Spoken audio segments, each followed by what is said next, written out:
Student मैं अरविंद आप लोगों का यूट्यूब चैनल में स्वागत करता हूँ। पहले की तरह ही एक वीडियो लेके आया हूँ।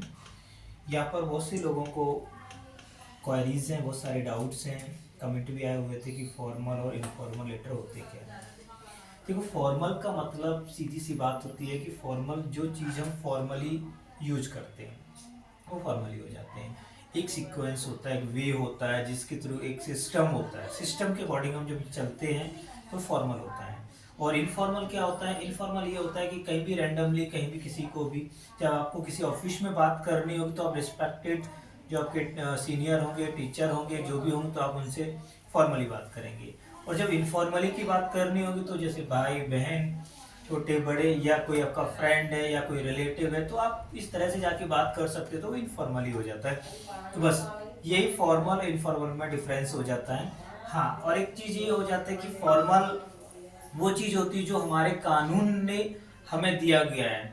ठीक है, हमारे जो कॉन्स्टिट्यूशन के अंदर हमें जो दिया गया है वो फॉर्मल हो जाता है। एक उसका वे होता है, एक तरीका होता है उसको लिखने का, और इसीलिए हम उसको फॉर्मल लेटर बोलते हैं। ठीक है, इनफॉर्मल ये हो जाता है कि अरे अपना फ्रेंड है उसको इनवाइट कर दो बर्थडे पार्टी के लिए, या घर में कोई सिस्टर या यंगर सिस्टर, यंगर ब्रदर, किसी की भी शादी है तो हम उसको बुलाना चाहते हैं, तो हम नॉर्मली उसको एक कार्ड, ग्रीटिंग कार्ड लिया, उसमें अपना नाम वगैरह लिख लिख के उसको भेज देते हैं, तो ये इनफॉर्मल हो जाता है।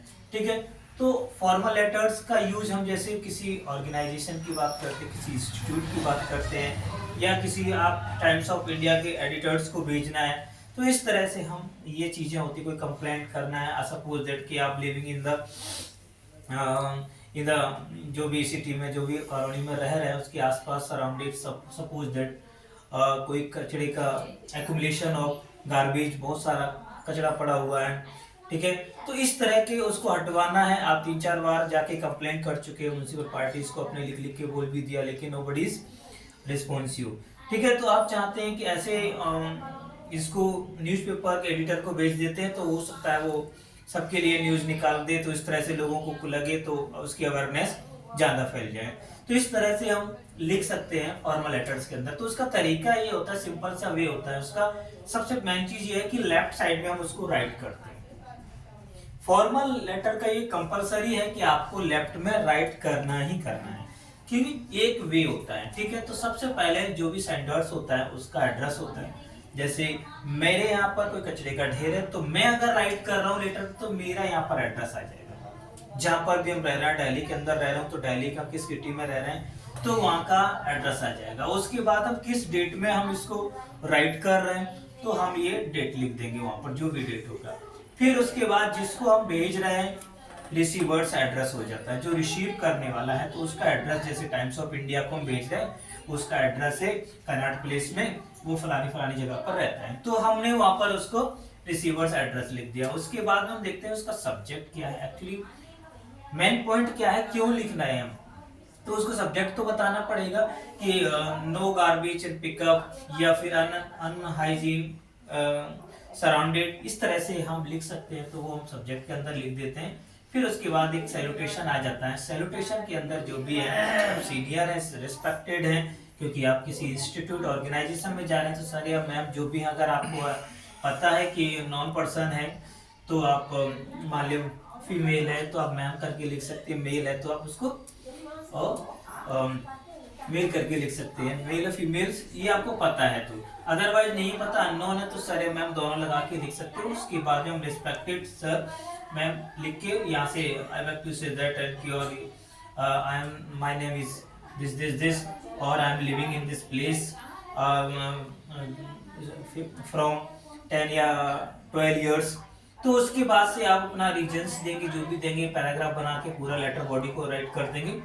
और उसके बाद में लास्ट में जब आप लिखेंगे, और योर्स सिंसियरली फेथफुली लिखेंगे, क्योंकि आप जब भी या किसी स्कूल में या कॉलेज में या फिर यहाँ पर दे रहे हैं, तो आप ओबिडेंटली लिख सकते हैं, क्योंकि आप उनके शिष्य हैं एक हैं, तो आप ओबिडेंटली लगा सकते हैं। लेकिन जब आप किसी ऑर्गेनाइजेशन में पैरेलली वैसे दे रहे हैं, तो आप उनको फेथफुली बोल सकते हैं, क्योंकि विश्वसनीय होता है। और उसके बाद में अपना नाम और नीचे सिग्नेचर करके आप ये फॉर्मल लेटर को कंप्लीट कर सकती है।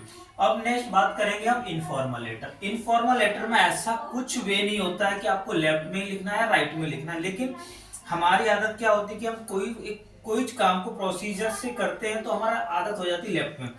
अगर इनफॉर्मल को आप लेफ्ट में भी लिख देंगे तो आपका लेटर गलत नहीं होगा और उसका तरीका भी ये हो जाएगा। अगर राइट में भी कोई अगर आप लिख देते हैं तो ऐसा कुछ नहीं है, लेकिन एक तरीका ये होता है कि आप इनफॉर्मल लेटर को भी आप लेफ्ट साइड में ही लिखें तो ज्यादा बेहतर रहेगा।